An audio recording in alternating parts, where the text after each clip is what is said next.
At a crowded airport terminal, a lone woman in dress blues walked beside a flag-draped coffin. No entourage, no camera crew, just silence and the slow rhythm of boots against tile. When security stopped her, demanding proper authorization, they had no idea what was about to happen. She stood her ground, unwavering. The trident pin hidden above her heart told a story no one in that terminal could have imagined. What happened next would bring an entire airport to a standstill and change how America sees its warriors. From which city in the world are you watching this video today? If this story moves you, consider subscribing.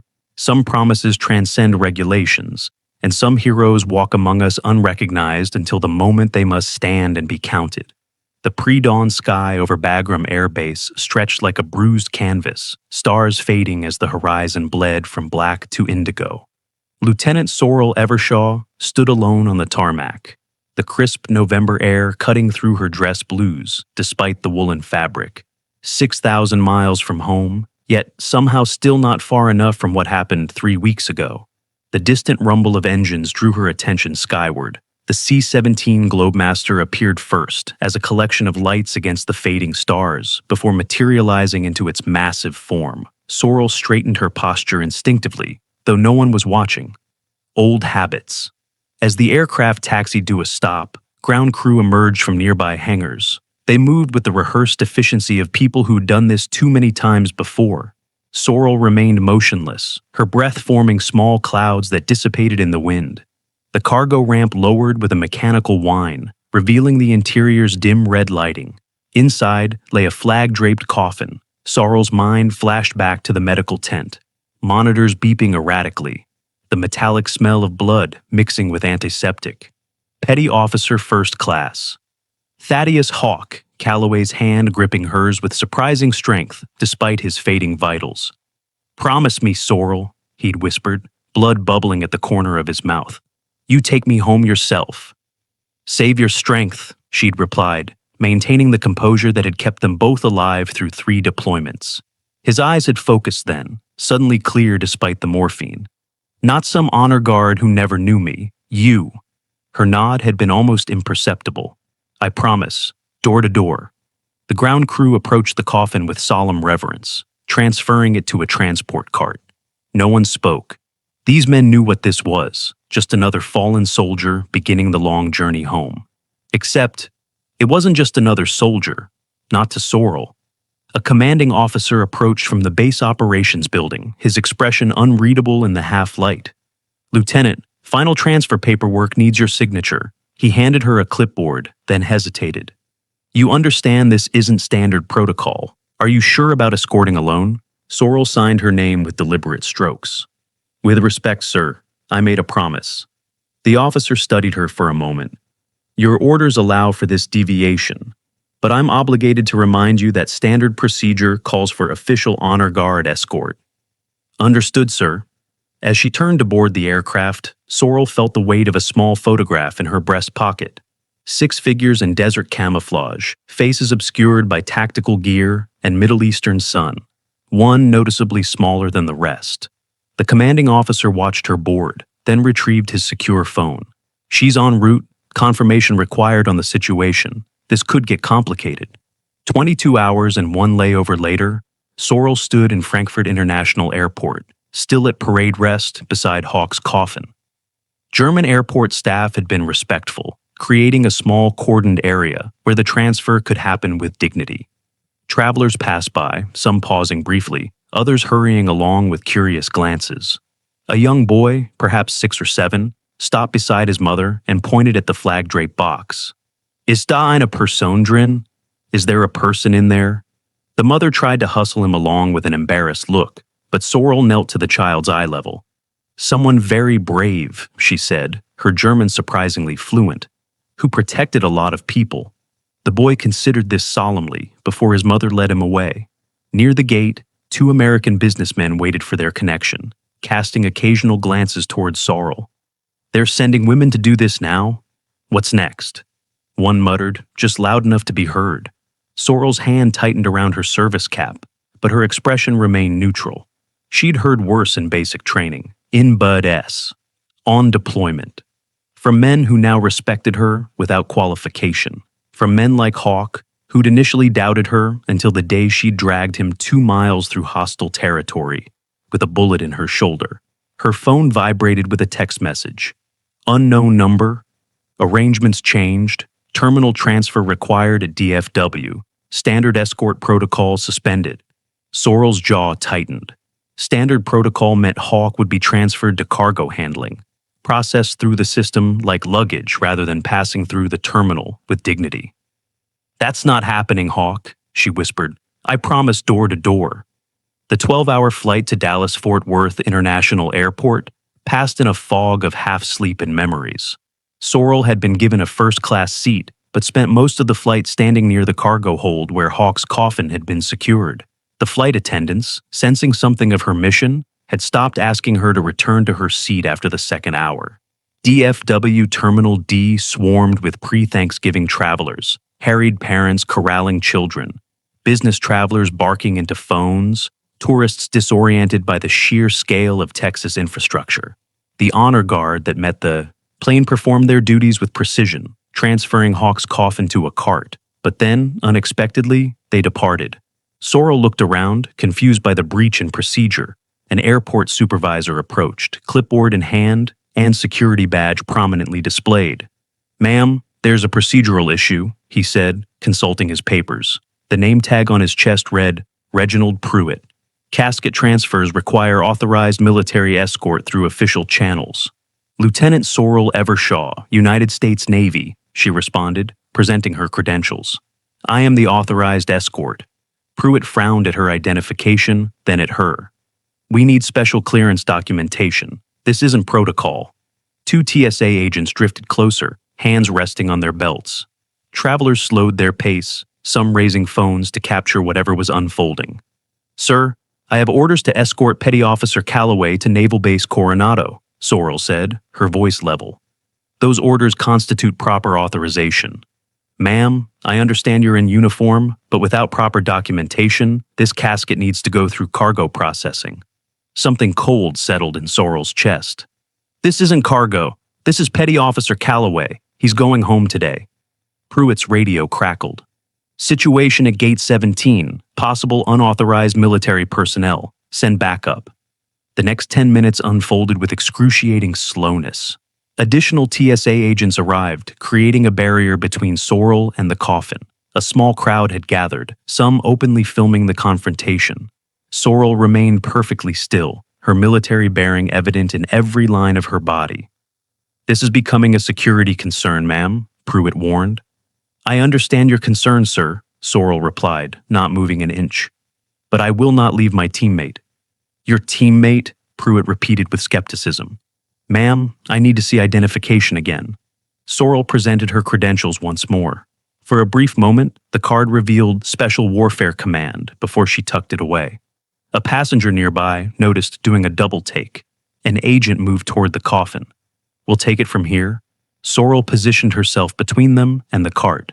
"With respect, you won't." More phones emerged from the growing crowd. Airport security looked increasingly uncomfortable. Pruitt's exasperation was evident. "Who exactly do you think you are?" The question hung in the air as Sorrel adjusted her uniform jacket. The sleeve rode up slightly, revealing the edge of a distinctive tattoo, a trident with anchor partially visible on her wrist. An elderly man in the crowd suddenly straightened his posture, eyes fixed on the tattoo. His expression shifted from curiosity to recognition to shock. He studied Sorrel with increasingly intense scrutiny, noting details that others might miss: the way she stood, the precise arrangement of her ribbons, the subtle signs of someone trained to observe while remaining unobserved. Without warning, he stepped forward through the crowd and approached the security perimeter. Pruitt turned to stop him, but froze when the man snapped to perfect attention and rendered a flawless military salute, not to Sorrel, but to the flag-draped coffin. The sudden gesture created a moment of confusion. TSA agents exchanged glances. Passengers murmured questions to each other. Pruitt looked between the old man and Sorrel, uncertainty replacing his bureaucratic confidence. "Sir, please step back," he ordered. "This is a security matter."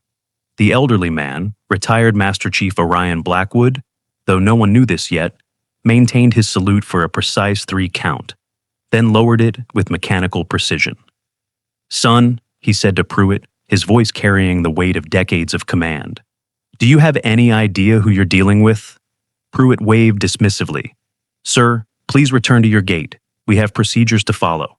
Blackwood pointed to the barely visible pin on Sorrell's uniform collar. "That's a SEAL Trident." A ripple of disbelief moved through the crowd and security team. Someone whispered, "Did he say SEAL?" "There are no female SEALs," Pruitt scoffed, though with noticeably less conviction. Sorrell remained silent, her attention fixed on the coffin, as if the conversation wasn't happening around her. She had long ago learned when to speak and when speech was unnecessary. This moment required her presence, not her voice. A small photograph fell from Sorrell's pocket as she shifted position. Blackwood bent to retrieve it, his eyes widening as he recognized the tactical formation in the image. "Task Force Spearhead?" he whispered, looking up at Sorrell with new understanding. "You were Spearhead 6? The airport director arrived with additional security personnel. The crowd had grown substantially, some filming excitedly, others standing in respectful silence as word spread that something significant was unfolding. "This officer," Blackwood announced, gesturing to Sorrell, "has earned the right to escort her fallen brother home." The security team leader shook his head. "If she's who you claim, where's her documentation?"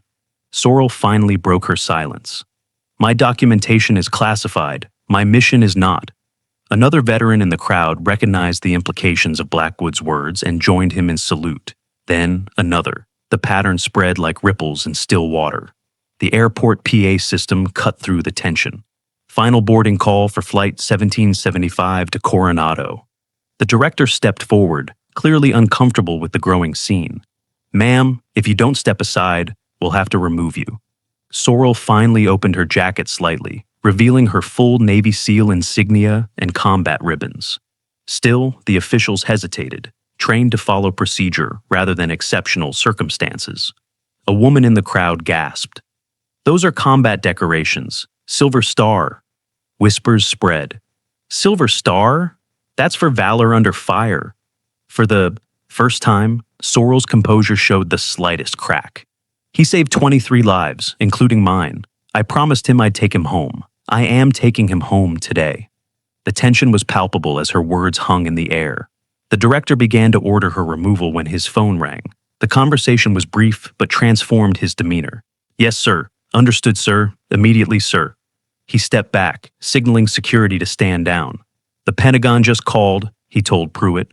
"Clear the way." Pruitt stared in disbelief. "Pentagon?" As if summoned by an unheard signal, active-duty military personnel throughout the terminal emerged from the crowd. They began to form an impromptu honor guard, straight-backed and solemn. Blackwood explained to nearby passengers, "She's Lieutenant Sorrell Evershaw, first woman to complete Bud S, led Task Force Spearhead in Helmand." People lowered their phones out of respect. The terminal gradually fell silent as understanding spread through the crowd like a wave. Sorrell offered no explanation, no self-defense. She simply straightened to her full height and rendered a perfect salute to the coffin. Pruitt, humbled, stepped aside with a genuine apology. "Ma'am, we didn't know." Sorrell's quiet response contained no accusation. "He didn't serve for recognition. Neither did I." As word spread through the terminal, something extraordinary began to happen. Airport employees stepped away from counters. Pilots and flight attendants paused their preparations. Veterans throughout the concourse moved into formation. Ordinary travelers stopped their hurried journeys. One by one, they lined the path to the gate, creating a corridor of respect. The airport intercom, constantly announcing departures and arrivals, fell completely silent for the first time in the terminal's history. Blackwood quietly organized a proper formation for the coffin transfer, and with a nod to Sorrell, indicated the path was clear. In that moment, as hundreds of strangers stood at attention for a soldier they'd never met, escorted by a woman whose service they couldn't fully comprehend, something profound passed through the terminal. A recognition of sacrifice that transcended the mundane frustrations of travel, the bureaucratic requirements of security, and the artificial divisions of gender. Have you ever witnessed a moment when strangers came together in unexpected respect? Share your story below and join our community dedicated to honoring those who serve without recognition. Sorrel walked beside the coffin with perfect military bearing. No words were spoken. The only sounds were her measured footsteps echoing against the terminal's tile floor. As she passed, people bowed their heads. Some placed hands over hearts. Children stopped playing. Parents removed their hats. Businessmen who moments earlier had been shouting into phones stood at attention, devices forgotten in their pockets. The impromptu honor guard stretched the entire length of the concourse. Airport staff, military personnel in civilian clothes, veterans who recognized the significance of what they were witnessing, and ordinary travelers who understood only that something profound was occurring. An elderly couple wept quietly near the gate. The woman reached out briefly toward Sorrel as she passed, then drew back her hand. Sorrel nodded almost imperceptibly in acknowledgement, permission granted for the gesture of solidarity. At the gate, the airline captain waited, standing at parade rest. "Lieutenant, we've prepared the aircraft. Your brother is welcome aboard." For the first time, tears briefly appeared in Sorrel's eyes, quickly mastered. She blinked once, composure restored, as if it had never faltered. Through the windows, the entire plane was visible. Passengers already seated had risen from their seats. Crew standing at attention at the aircraft door. Sorrel turned and rendered a single perfect salute to the impromptu honor guard that had formed through the terminal. Blackwood called out, "Attention!" and the entire terminal responded with military precision. Civilians straightened their posture instinctively, following the example of those who understood the protocol. As Sorrel boarded with the coffin, phones captured the moment, but now with reverence instead of curiosity. Within hours, the footage would spread across the nation, but no one in that terminal was thinking about virality or social media. They were simply present, witnesses to something genuine in an age of perpetual performance. The flight from Dallas to San Diego was completely silent for the first 20 minutes after takeoff. No drink service, no announcements, no casual conversation. The flight attendants moved through the cabin only after Sorrel gave a small nod when the captain reached cruising altitude. A young man across the aisle leaned over hesitantly. "May I ask who he was? The soldier?" Sorrel assessed him briefly. Early 20s, respectful tone, a military bearing that suggested recent service. "Petty Officer First Class Thaddeus Calloway," she replied quietly. "He was a SEAL, a teammate." The young man's eyes widened slightly at the confirmation. "I thought the tattoo might be—" He stopped himself. "I did 2 tours in Afghanistan, 75th Rangers." Sorrel nodded. "When?" 2022 through early 2024, Nangarhar Province. "We were there in February, Operation Glacier Spear." The young ranger straightened. "That was you?" "We heard—" He stopped again, recalibrating in real time what he'd been told about that mission versus who sat before him. "He saved 23 hostages," Sorrel said. "That's what matters." "And you were the team leader?" Sorrel turned slightly toward the window, indicating the conversation was reaching its conclusion. "We were a team." The young man respected the boundary. "I'm sorry for your loss, ma'am." As the plane began its descent into San Diego, Sorrel's phone vibrated with a message.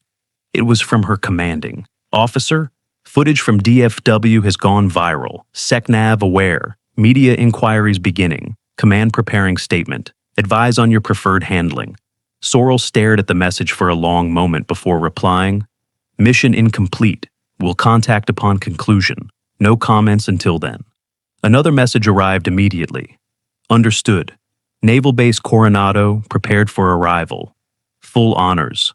The sun was setting over the Pacific as the plane touched down, casting long golden rays across the tarmac. From her window, Sorrel could see the honor guard assembled, formal, official, everything done by the book. She felt a complex mixture of emotions. This was what Hawk deserved, full military honors. But it was also exactly what he hadn't wanted. Not strangers in uniform performing a duty, but someone who knew him bringing him home. As the plane taxied to a stop, she saw Hawk's family waiting at a respectful distance from the official party. His mother's posture was rigid with grief, his father supporting her with an arm around her shoulders. His younger sister stood slightly apart, her face a reflection of her brother's. Same determined jaw, same direct gaze. The passengers remained seated as Sorrel stood. The captain's voice came over the intercom. Ladies and gentlemen, we ask for your continued patience as we complete this homecoming. It has been our profound honor to serve as the final leg of Petty Officer Calloway's journey. The coffin was transferred with solemn precision from the cargo hold to the waiting honor guard. Sorrel descended the steps alone, the evening breeze carrying the familiar scent of salt and jet fuel that meant home to any sailor. She approached Hawk's family first. Regulation be damned. His mother reached for her immediately, pulling her into a fierce embrace. "He told us if anything happened," she whispered, "you'd bring him home. He trusted you above everyone." "He was the best of us," Sorrel replied, the words inadequate against the weight of their loss. She stepped back and reached into her pocket, retrieving the photograph she'd carried across 3 continents. She handed it to Hawk's father. "Your son saved us all, more times than I can count." The naval base commander approached, his expression carefully neutral. "Lieutenant Evershaw, the Secretary of the Navy, sends his personal condolences." He hesitated. "Footage from Dallas has gone viral. The Secretary has requested—" Sorrel interrupted, her tone respectful but firm. "With respect, sir, my mission isn't complete until he's home." The commander studied her face, then nodded understanding. "Of course, Lieutenant. We'll proceed with the transfer to Rosecrans National Cemetery. The family has requested you ride with them." The procession moved slowly through the streets of Coronado, locals stepping out of businesses or stopping on sidewalks as the hearse passed. Many rendered salutes, others placed hands over hearts. By some unseen communication network, word had spread throughout the military community. At the cemetery, the formal ceremony awaited. Rifle salute, bugler playing taps, the meticulous folding of the flag that would be presented to Hawk's mother. Sorrel stood slightly apart from the assembled mourners, watching as the military machinery of grief performed its ancient rituals. Her mind drifted to a battlefield moment 3 years earlier, her first mission as team leader. Heavy fire had pinned down their unit, 2 team members wounded, extraction impossible until air support arrived. Hawk had pulled her behind cover when a sniper's bullet missed her head by inches. "You're not dying on my watch, Lieutenant," he'd shouted over the gunfire. "Likewise, Petty Officer," she'd responded, reloading her weapon. Hours later, as they finally approached the extraction point, he'd said something that haunted her now.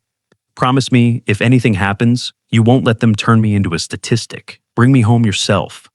"Nothing's happening to you on my watch," she'd replied. He'd given her that crooked grin. "That an order, ma'am?" "Damn straight it is." They'd both known it was a promise she couldn't guarantee, but they'd also known she'd move heaven and earth to keep it. As the ceremony concluded, Sorrel approached the coffin one final time. She removed her trident pin from her uniform and placed it on the polished wood. "Mission complete, brother," she whispered. Turning away, she noticed a row of civilians standing at a respectful distance at the cemetery's edge. She recognized Blackwood and several other veterans from the airport. They rendered a final salute as the coffin was lowered into the ground. After the last of the mourners had departed, Sorrel approached the small group. "How did you know to come?" Blackwood's weathered face was solemn. "America needed to see what real service looks like, that it doesn't matter who serves, only how they serve." He gestured toward the cemetery entrance, where Sorrel now noticed something extraordinary. Thousands of flowers surrounded the gates, bouquets and single stems brought by strangers. Each one had a card attached. Sorrel picked up one of the cards. They all bore the same message. "Thank you for your service, both of you."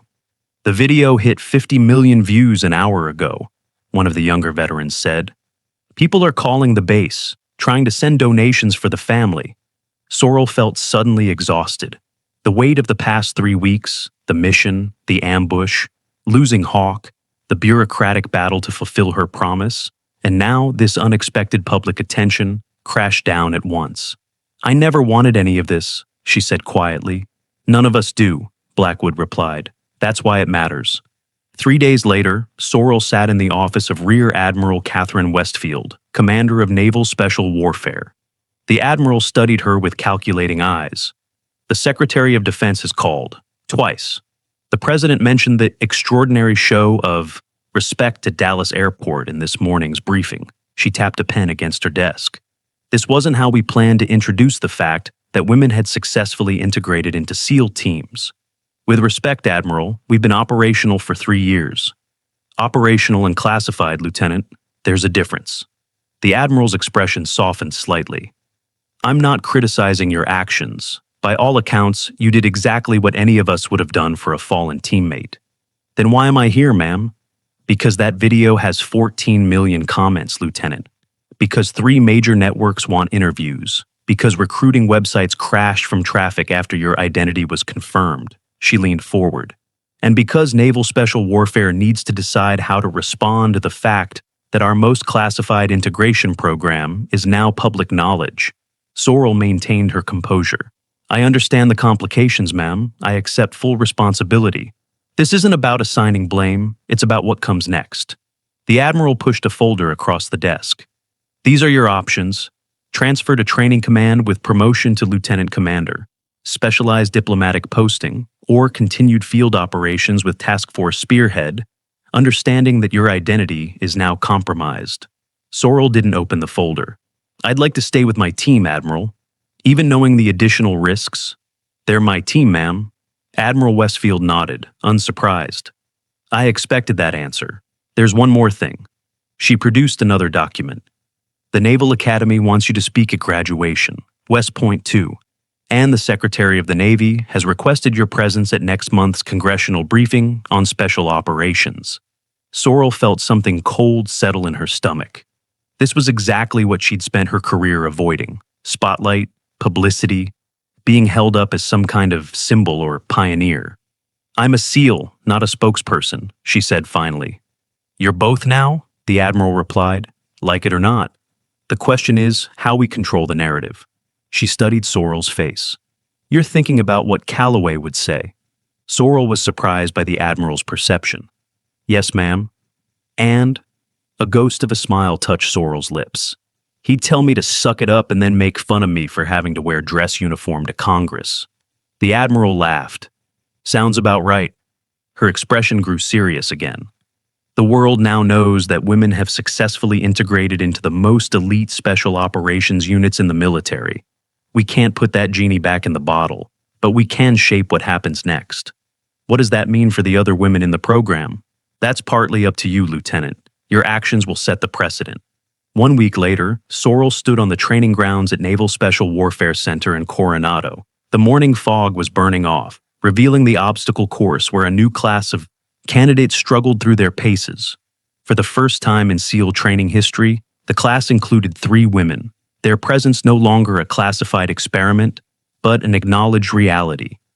Commander Jackson approached, tablet in hand. Footage from the funeral has surfaced. Respectful, taken from a distance, but it's out there. He showed her the screen, where a news headline read, First Female SEAL Honors Fallen Teammate with Trident Ceremony. Sorrel watched the candidates attempting to scale a 30-foot rope. One of the women was pulling ahead of several male counterparts. They're using your real name now, Jackson continued. Pentagon confirmed your service record this morning. The sanitized version, of course. Sorrel nodded. And the memorial fund? Over $12 million. The family wants to establish a scholarship for promising candidates from underprivileged backgrounds. Hawk would approve. Jackson studied her profile. The brass wants you front and center at the Naval Academy next month. Recruiting poster material. Sorrel continued watching the training evolution. What do you think? Doesn't matter what I think. It matters to me. Jackson sighed. I think you fulfilled your mission. I think Calloway would be proud.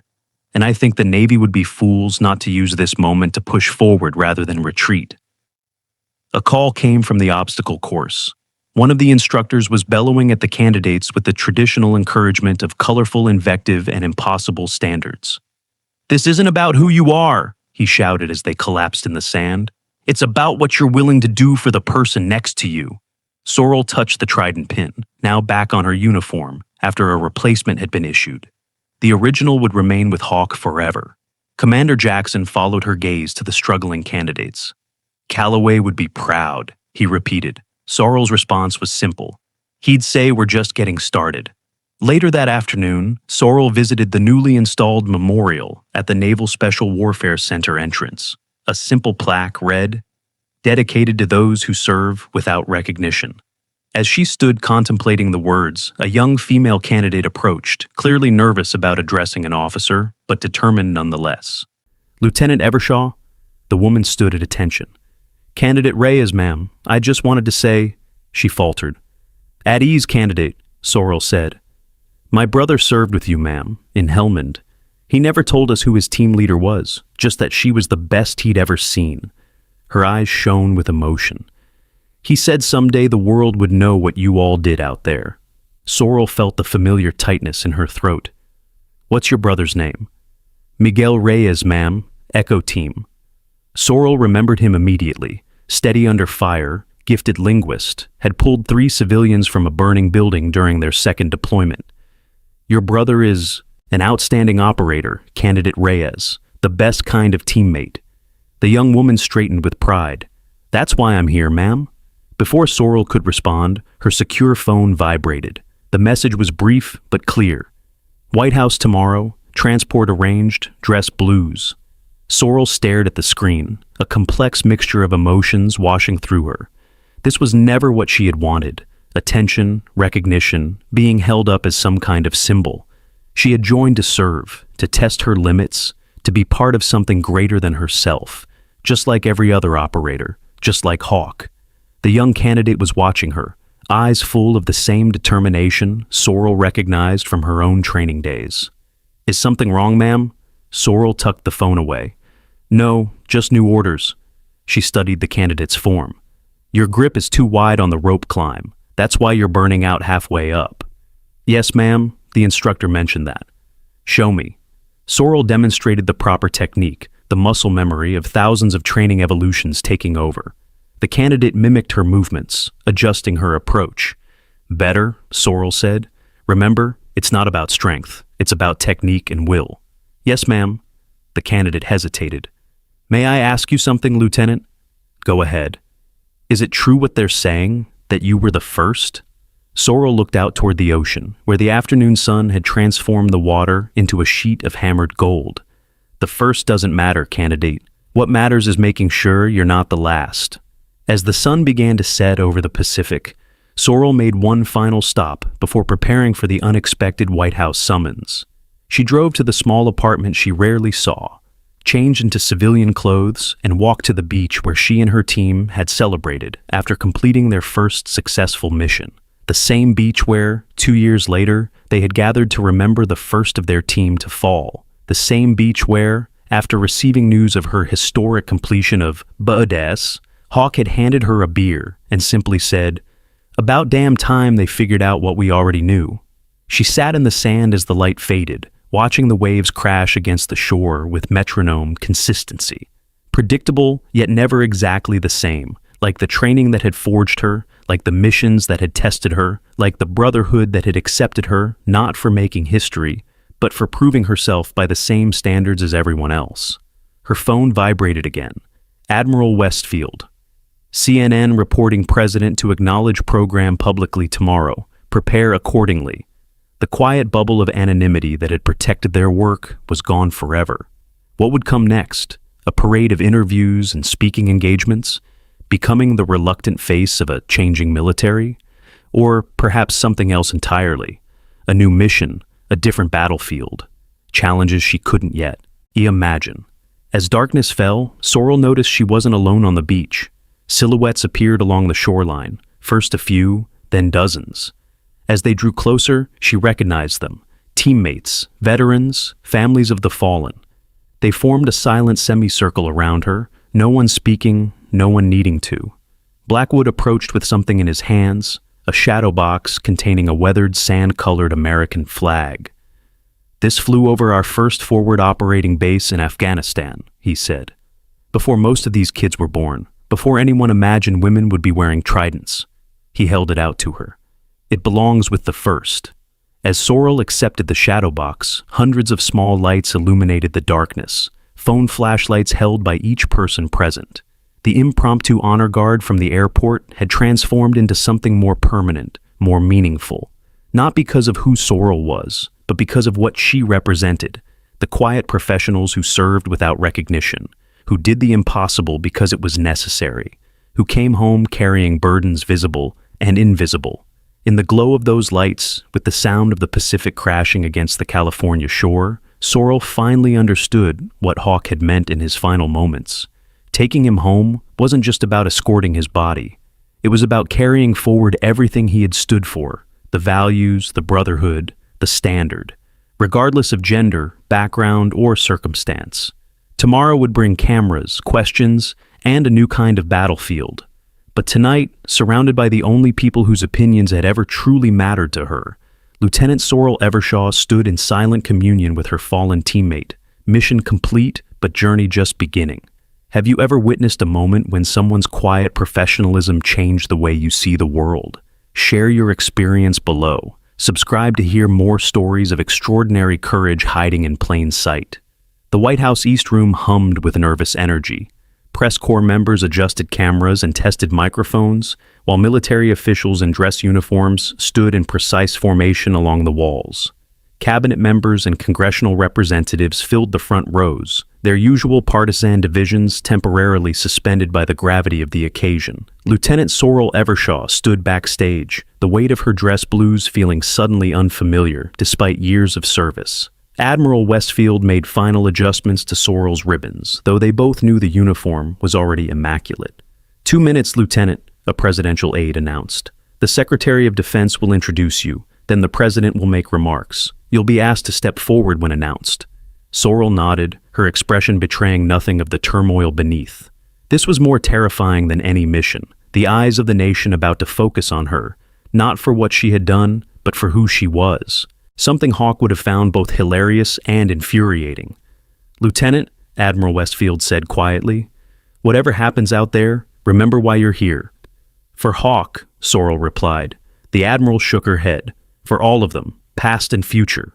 The doors opened. Secretary of Defense Jameson approached the podium, his voice carrying through the room and to millions watching the live broadcast. Ladies and gentlemen, the President of the United States. Everyone rose as the President entered, moving to the podium with measured steps. He surveyed the room before speaking. Today, we acknowledge a program that has operated in the shadows for the past 4 years. A program that has proven, beyond any doubt, that courage, commitment, and capability know no gender. He continued, outlining in carefully selected details how the Naval Special Warfare Command had quietly opened all combat roles to qualified candidates regardless of gender, not as an experiment in social policy, but as a strategic enhancement of fighting capability. 3 years ago, the first woman completed Bud-S training and earned her place among America's most elite warriors. Since then, 7 more have followed. They have deployed alongside their male counterparts in the world's most dangerous environments. They have fought. They have led. They have saved lives and, tragically, they have made the ultimate sacrifice. The President's tone shifted, becoming more personal. Last week, America witnessed something extraordinary. What began as a confrontation in an airport terminal became a spontaneous demonstration of respect and recognition. Not because Lieutenant Evershaw was making history as the first female Navy SEAL, but because she was fulfilling the most sacred obligation of any warrior, bringing a fallen brother home. He gestured toward the side door. Lieutenant Sorrel Evershaw. Sorrel moved forward with the measured pace that had been drilled into her since Annapolis. Face forward, shoulders squared, each step deliberate. The cameras captured her image for a nation still processing the revelation that women had integrated into the most elite special operations units years before the public had been informed. She stopped at the position indicated, standing at attention beside the President. From the corner of her eye, she could see Hawk's family in the front row, his mother dabbing at tears, his father sitting ramrod straight, his sister watching with fierce pride. The President continued. Lieutenant Evershaw's service record includes 3 combat deployments, leadership of classified operations in 4 countries, and decorations including the Silver Star, Bronze Star with Valor, and Purple Heart. He turned toward her. Today, it is my privilege to present Lieutenant Evershaw with the Navy Cross for extraordinary heroism in combat operations. A murmur rippled through the assembled crowd. The Navy Cross was the 2nd highest military decoration for valor, exceeded only by the Medal of Honor. Its presentation was rarely announced in advance, even to the recipient. As the citation was read detailing the operation that had cost Hawk his life, sanitized of classified details but still painting a clear picture of extraordinary courage under fire, Sorrel maintained her composure through sheer force of will. The mission had been compromised. Extraction impossible. 23 hostages, including children. Hawk had created a diversion, drawing enemy fire to allow Sorrel and the rest of the team to evacuate the hostages. What the citation didn't mention was her desperate attempt to reach him, the bullet that had torn through her shoulder as she tried to drag him to safety. His final words as the medevac helicopter lifted off without him. The president placed the medal around her neck, its weight settling against her chest like a physical manifestation of the responsibility she carried. Lieutenant Evershaw represents the finest traditions of naval service, the president concluded. Not because she broke barriers, but because when those barriers fell, she proved that the only standard that matters is excellence. As the ceremony concluded, Sorrel found herself surrounded by dignitaries offering congratulations. Congressional representatives promised support for veteran programs. Military officials spoke of expanded opportunities. Reporters called questions that went unanswered as she was ushered toward Hawk's family. His mother embraced her again, this time with the medal between them. "He knew," she whispered. "He always said you were the best of them." "He was wrong," Sorrel replied softly. "He was." The reception afterward was mercifully brief. Sorrel answered questions with the precision she applied to all tasks. Minimum effective communication, maximum impact. Yes, the training had been exactly as demanding as for male candidates. No, there had been no special accommodations. Yes, she had been accepted by her teammates based on performance. No, she did not consider herself a pioneer, just a sailor doing her job. When asked if she had a message for young women considering military service, she paused. "The standard is the standard," she said finally. "It doesn't care who you are, only what you can do. That's how it should be." As the event wound down, Admiral Westfield approached with news. The Memorial Fund has passed 20 million. The first scholarship recipients have been selected, 3 young women and 2 young men from Hawk's hometown. She handed Sorrel a secure phone. "Your team leader called. They're wheels up in 30, requested your presence when they land." "Mission?" "Classified, of course, but they've requested you specifically." Sorrel felt a complicated mixture of relief and anticipation. Back to work, back to the world that made sense, where performance was the only metric that mattered. "There's more," Westfield continued. "Naval Special Warfare Command is establishing a new, operational detachment. They want you to lead it." Sorrel raised an eyebrow. "Sir, mixed gender unit, direct action capability, your pick of personnel." The Admiral watched her reaction closely. This would be official acknowledgement that the integration program has moved beyond experimental status. "And if I decline?" "Then you return to your current team as originally planned. But consider what this means, Lieutenant. Not just for you, but for everyone who follows." 3 hours later, Sorrel had exchanged her dress blues for standard-issue tactical gear, waiting on the tarmac at Andrews Air Force Base as a C-17, the same model aircraft that had carried Hawk home, descended through scattered clouds. The weight of the Navy Cross was gone, replaced by the familiar pressure of body armor and equipment. As the aircraft taxied to a stop, she felt someone approach from behind. "They give you much of a hard time in there?" retired Master Chief Blackwood asked, nodding toward the distant White House. Sorrel glanced at him, surprised. "What are you doing here?" "Heading back to Coronado on the same flight. They asked me to help evaluate the new training protocols." He shrugged.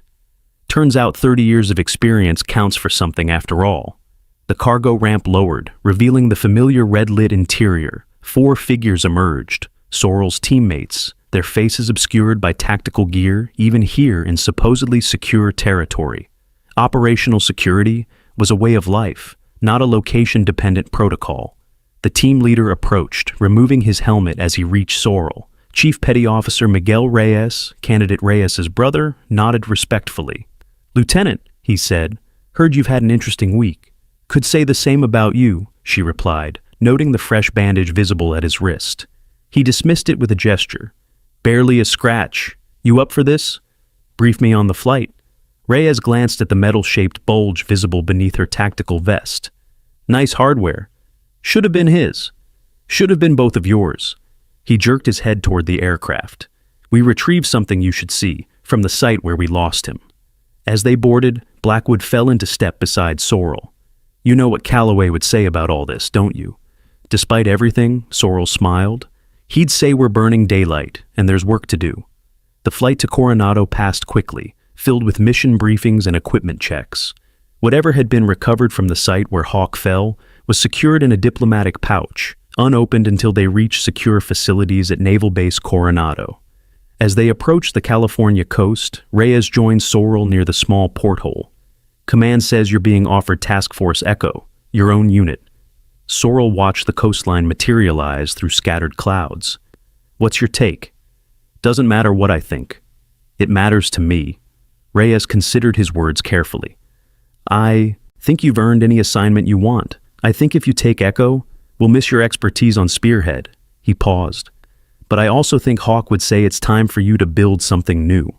The aircraft touched down at Naval Air Station North Island just as the sun began to set over the Pacific. The same golden light that had illuminated Hawk's casket now washed over the assembled honor guard, this time waiting not for a fallen warrior, but for active operators returning from a classified mission. Commander Jackson met them at the hangar, cutting through the standard welcoming protocols with typical efficiency. "Lieutenant, Master Chief, with me. The rest of you debriefing in 30. They followed him to a secure room where Admiral Westfield waited alongside 2 intelligence officers. On the table lay a weathered metal case, roughly the size of a hardback book. "Task Force Spearhead recovered this from the compound," Westfield explained. "It appears to be Calloway's personal effects, secured before the enemy could search them." The intelligence officers opened the case carefully. Inside lay Hawk's backup communication device, a blood-stained map, and a sealed waterproof pouch. The intelligence officer handed the pouch to Sorrel. "This has your name on it, Lieutenant." Sorrel opened it with steady hands. Inside was a handwritten letter and a small flash drive. She scanned the first few lines of Hawk's distinctive handwriting. "Sorrel, if you're reading this, I didn't make it back. Don't waste time with regrets or second-guessing. You made the right call evacuating the hostages first." She folded the letter, tucking it into her pocket for private reading later. The flash drive she handed to the intelligence officer. "Mission data?" The officer nodded. "Preliminary analysis suggests it contains detailed intelligence on the network's communication structure, potentially actionable." "So, even at the end," Blackwood said quietly, "he was still completing the mission." "That's what we do," Sorrel replied. Later that evening, after extensive debriefings and medical checks, Sorrel finally found a moment alone. She walked to the same beach where she had sat the night before, Hawk's letter now read and securely stored. Its contents were both exactly what she would have expected from him: practical advice on team dynamics, locations of cache supplies in hostile territory, personal messages for team members, and surprisingly philosophical reflections on their shared journey. The final paragraph lingered in her mind. "Whatever comes next, remember why we do this. Not for recognition, not for history, for the person on our right and our left, for those who can't fight for themselves. Make sure it matters, Sorrel. Make sure it was worth it." As darkness fell, she noticed movement along the shoreline, just as the night before, but this time, different figures approached. Not veterans or teammates, but young naval cadets and new SEAL candidates, including the 3 women from the training class. They kept a respectful distance, clearly unsure if their presence was welcome. Candidate Reyes stepped forward hesitantly. "Lieutenant, we don't mean to intrude." "Then why are you here?" Sorrel asked, not unkindly. "The ceremony today," Reyes said. "We watched it together." She gestured to the group. "Some of us, many of us, weren't sure if this was possible, if there was really a place for us here." Another candidate spoke up. "My instructor said we're not special for being women. We're only special if we meet the standard." "He's right," Sorrel said. "But you proved the standard can be met," a third added. "That it's real, not just something they say to shut us out." Sorrel studied their faces in the fading light, so young, so determined, carrying hopes and fears she remembered all too well. "The standard isn't just physical," she said finally. "It's here." She tapped her chest. "And here." She touched her temple. "The question isn't whether you can complete the training. It's whether you're willing to live by the code afterward, to put the mission first, the team first. Like you did for Petty Officer Calloway, Reyes said softly. Sorrel looked out at the darkening ocean. Like he did for all of us. The following morning, Sorrel reported to Naval Special Warfare Command Headquarters for her official decision regarding Task Force Echo. Admiral Westfield and Commander Jackson waited in the secure conference room alongside representatives from Naval Intelligence and the Secretary of the Navy's office. Before I give you my answer, Sorrel began, I need to know the parameters. Will Echo be operational or symbolic? Will we be assigned actual missions or serve as proof of concept? The Secretary's representative frowned slightly. Lieutenant, the establishment of this unit represents a significant policy milestone. There are public relations considerations. Admiral Westfield interrupted. Echo will be a fully operational unit with the same mission parameters as any other SEAL team. That's non-negotiable. She gave the representative a pointed look. We're not forming a demonstration team. We're expanding our operational capability. Sorrel nodded. Then I accept, with two conditions. First, I select my personnel based solely on operational qualifications, not gender ratios or political considerations. Agreed, Commander Jackson said before anyone else could respond. And the second? The unit is designated Task Force Hawk. A moment of silence followed. The naming of operational units typically follow geographic or numerical conventions, not individuals. Calloway, Westfield said thoughtfully. It's appropriate. Approved. The following weeks passed in a blur of activity. Sorrel reviewed personnel files, established training protocols, and developed the operational framework for Task Force Hawk. Each decision was made with Hawk's final advice in mind. Make sure it matters. Make sure it all was worth it. 4 candidates from the training class eventually qualified for consideration, including Reyes. Sorrel selected 2, not because they were women, but because they met the exacting standards she established.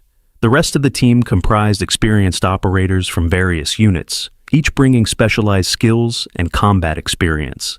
Task Force Hawk's first deployment came sooner than expected, a hostage situation in a region where Sorrel's team had operated previously.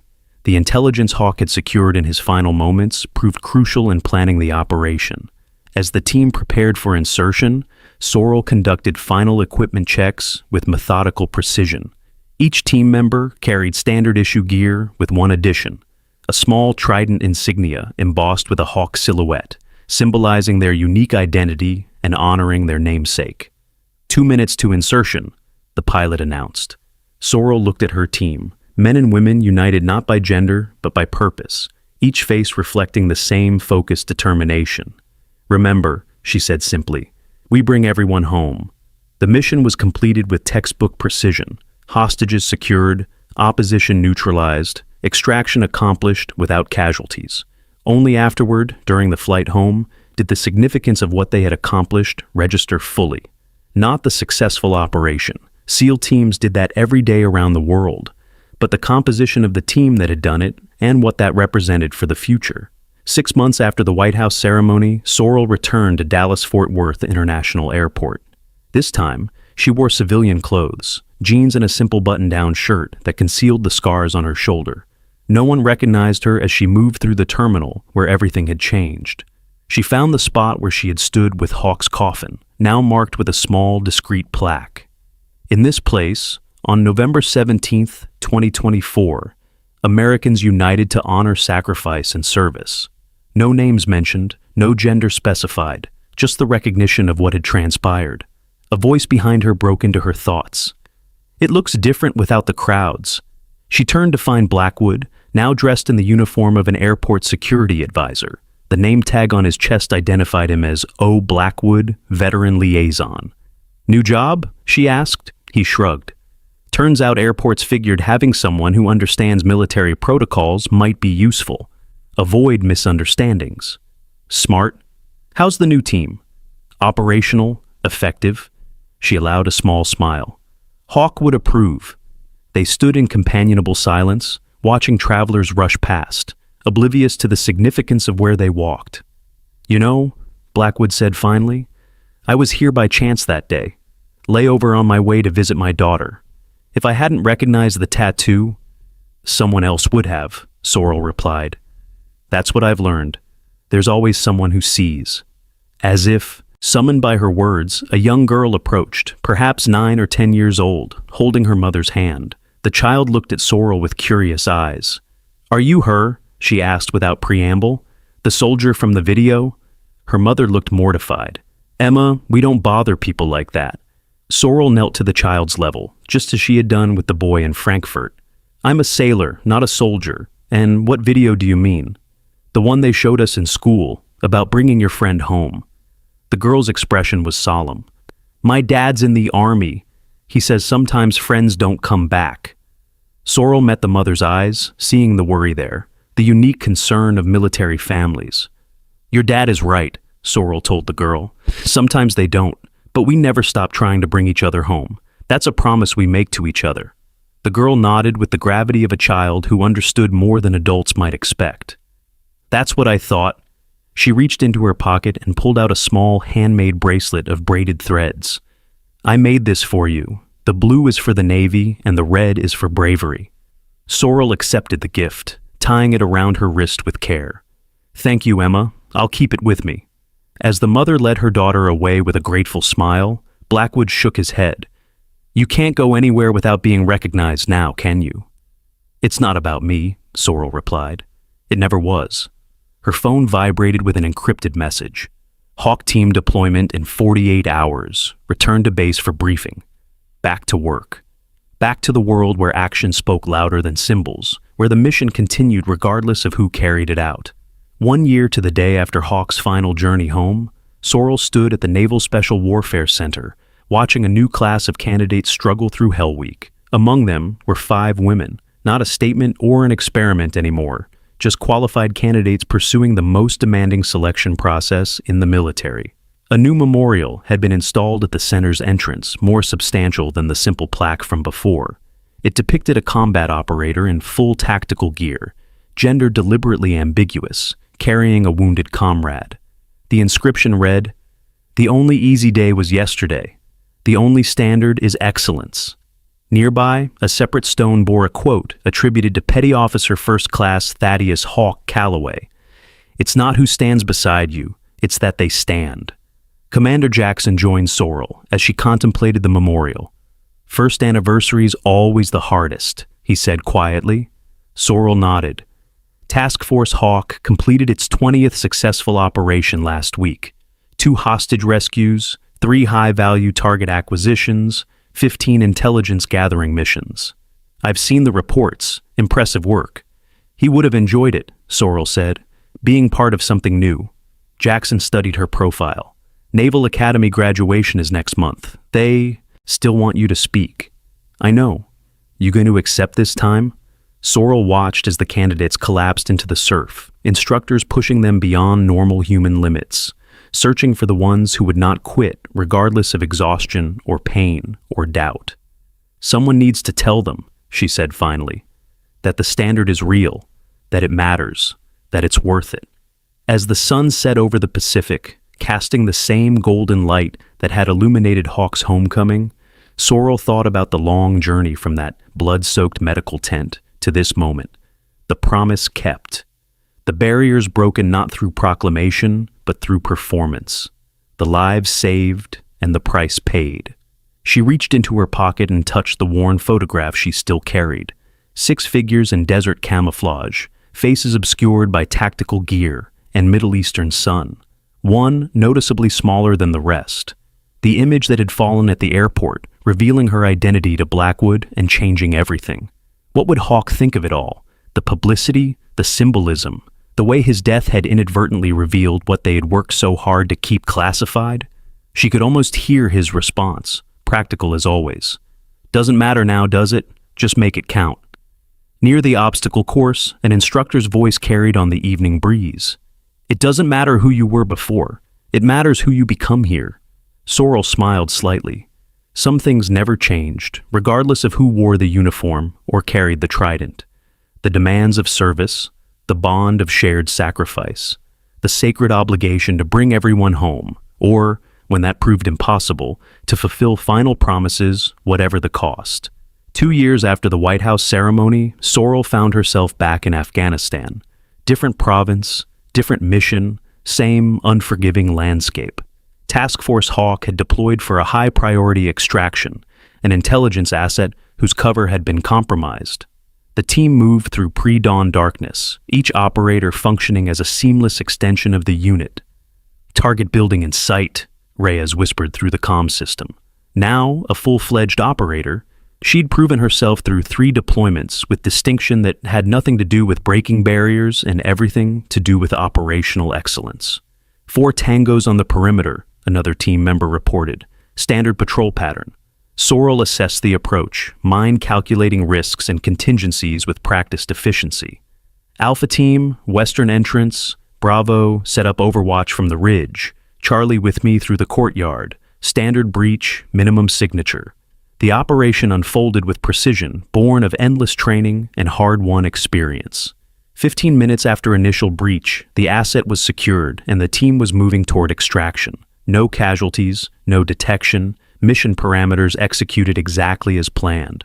It was only during extraction, as the helicopter lifted, away from the landing zone, that Sorrel realized they were flying over painfully familiar territory. Below, barely visible in the growing light, lay the village where Hawk had fallen.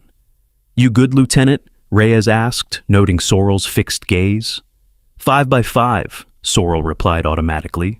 Though her mind had traveled back in time, the desperate firefight, the impossible choice between evacuating the hostages and retrieving Hawk, his voice on the radio telling her to go. The asset they had extracted leaned forward. "I knew Calloway," he said, his voice barely audible over the rotor noise. "He saved my network when the compromise happened, gave me time to move my people." The man's weathered face showed the strain of years undercover. "He talked about you, said you were the best officer he'd served under." Sorrel absorbed this unexpected connection to Hawk with outward composure. "He was the best of us." The man shook his head. "He said you'd say that." He reached into his pocket and extracted a small object wrapped in cloth. "He left this with me. Said if anything happened to him, I should find a way to get it to you." Sorrel unwrapped the cloth carefully. Inside lay Hawk's personal challenge coin, a special SEAL team memento he'd carried since his first deployment. She'd seen him flip it before every mission, a private ritual for luck or focus, or perhaps just connection to tradition. "He said you'd know what it meant," the asset added. Later, after the asset had been transferred to intelligence custody and the team had completed debriefing, Sorrel sat alone in her quarters examining the challenge coin. One side bore the SEAL trident. The other had been custom engraved with the words, "The only standard is excellence," and Hawk's team number. A knock at the door interrupted her thoughts. Commander Vickers, their current base commander, entered without waiting for response. A breach of protocol that immediately signaled something significant.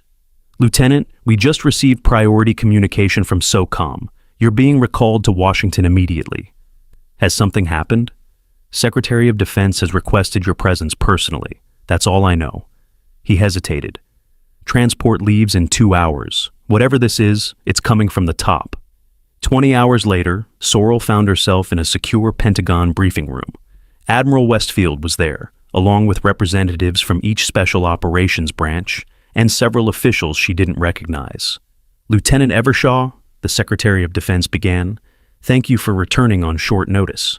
We have a sensitive situation developing that specifically requires your expertise." The briefing that followed outlined a multinational special operations initiative, a joint task force comprising elite units from 5 allied nations, designed to address emerging asymmetric threats with unprecedented coordination and operational flexibility. Each participating nation is contributing their most effective special operations unit, Admiral Westfield explained. The United States will be represented by Task Force Hawk. Sorrel processed the implications. "Sir, with respect, there are more established teams with longer operational histories." "This isn't about longevity, Lieutenant," the Secretary replied. "This is about capability matched to mission parameters. Your team's operational record over the past 2 years speaks for itself. 14 high-risk extractions, 7 denied area intelligence operations, 4 hostage rescues, 0 casualties." One of the unnamed officials spoke up. There's another factor, Lieutenant. Two of the participating nations have recently integrated women into their special operations units. Your team's demonstrated effectiveness provides a model for successful integration without compromising operational standards. Understanding dawned. You want Task Force Hawk as proof of concept. We want Task Force Hawk because you get results, Admiral Westfield corrected firmly. The symbolic value is secondary, but not insignificant. The Secretary of Defense leaned forward. The Joint Task Force will operate out of a forward base in an undisclosed location for 6 months. You'll be working alongside Britain's SAS, Australia's 2nd Commando Regiment, Canada's JTF-2, and elements from Norway's Forsvaret Special Commando. This initiative represents a new chapter in coalition special operations. When do we deploy? Sorrell asked, already mentally preparing for the complex challenges of multinational command structures and operational integration. 1 month. Your team will complete specialized training at Coronado first, focusing on coalition protocols and joint operations procedures. As the briefing concluded, Admiral Westfield held Sorrell back. There's one more thing, Lieutenant. The Navy is promoting you to Lieutenant Commander. The ceremony will take place before deployment. Sorrell absorbed this news with mixed emotions. The promotion was earned and would enhance her operational authority, but it also represented another step away from field operations and toward the command responsibilities she had always been ambivalent about. There's something else, the Admiral continued. Naval Special Warfare is formally expanding the integration program. 3 more women completed BUD-S last month. 9 more are in the pipeline. What began with you has become standard procedure. It's not about me. I know, Westfield interrupted with a rare smile. It's about the standard. But sometimes, Lieutenant, standards need someone to prove they're possible before others believe. 3 weeks later, Sorrell stood on the same Coronado beach where Hawk's memory had been honored, watching her team train alongside operators from the coalition forces. The integration had been challenging, but productive.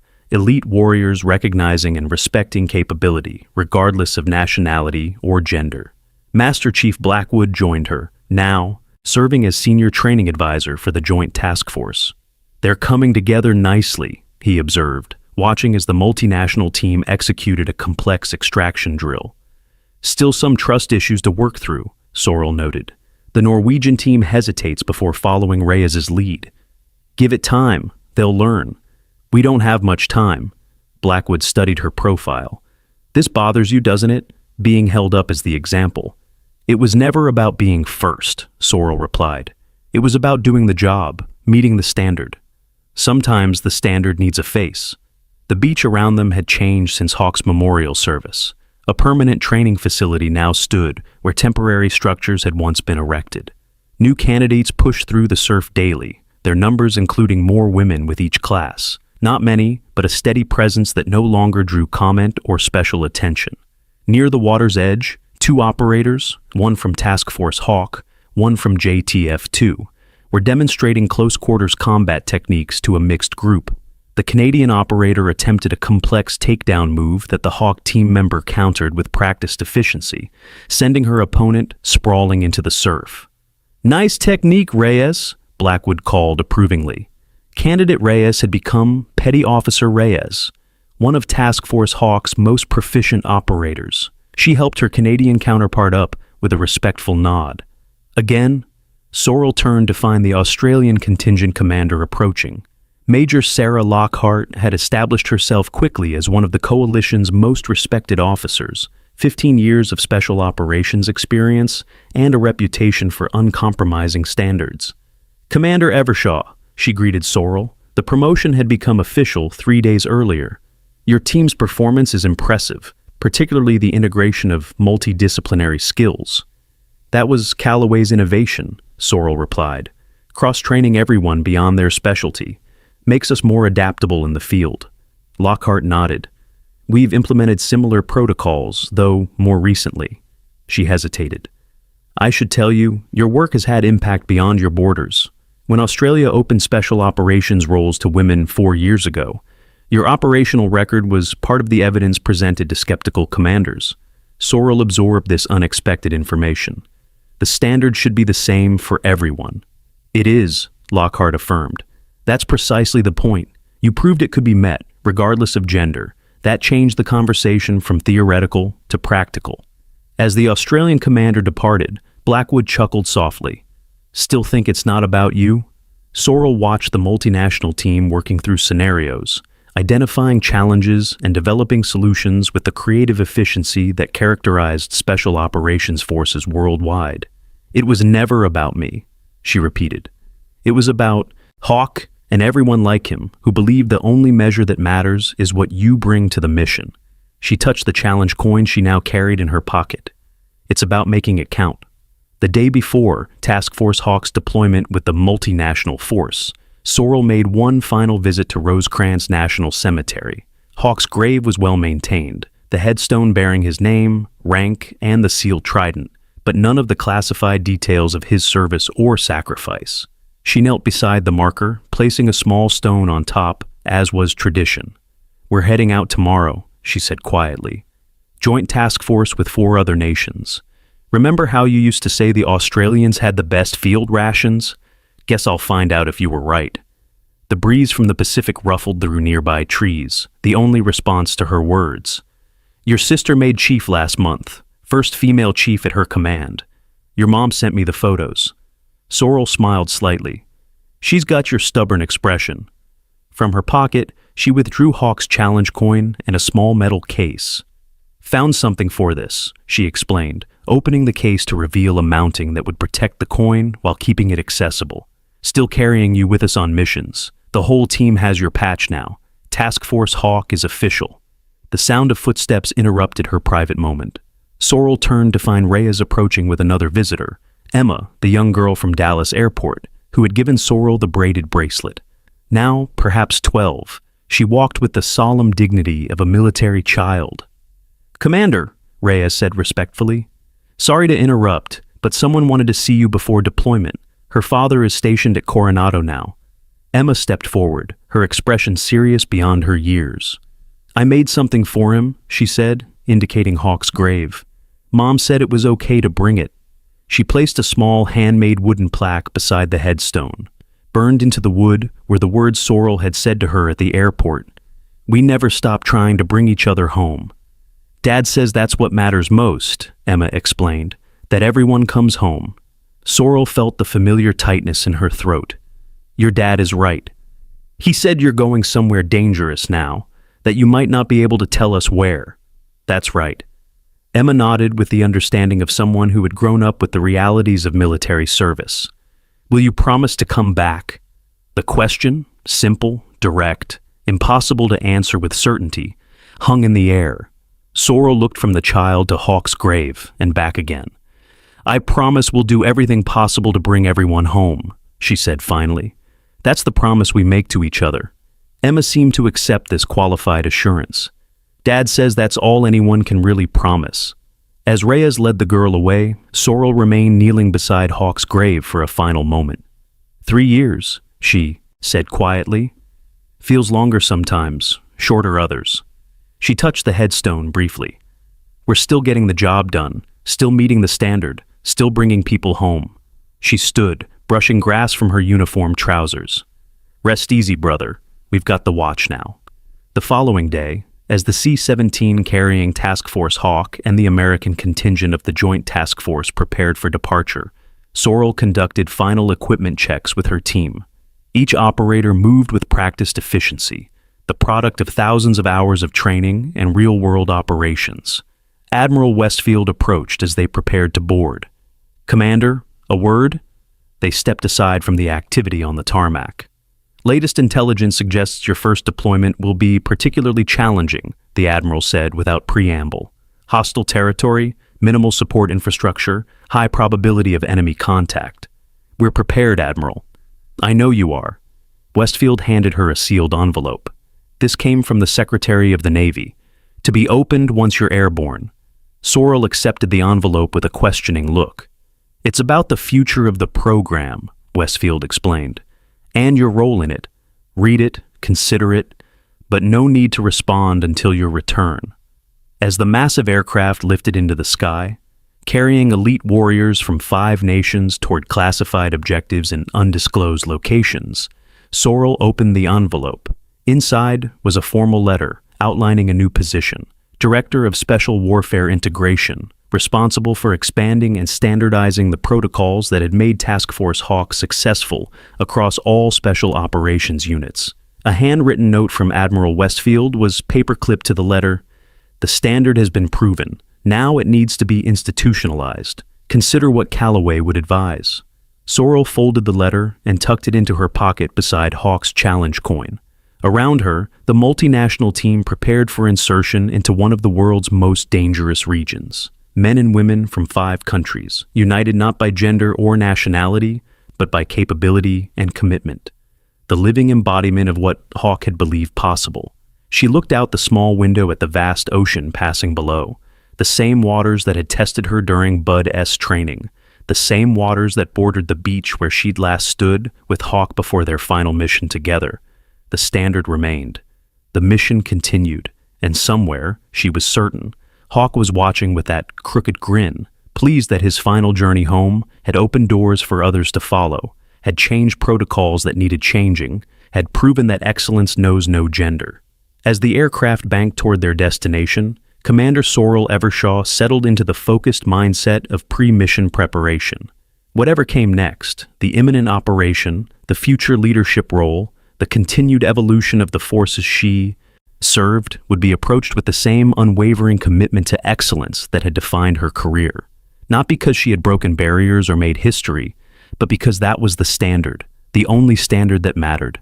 Have you witnessed a moment when someone's courage created lasting change? How do the quiet heroes in your life demonstrate excellence through their actions rather than their words? Share your stories in the comments and join our community honoring those who serve with distinction, whether in uniform or in daily life.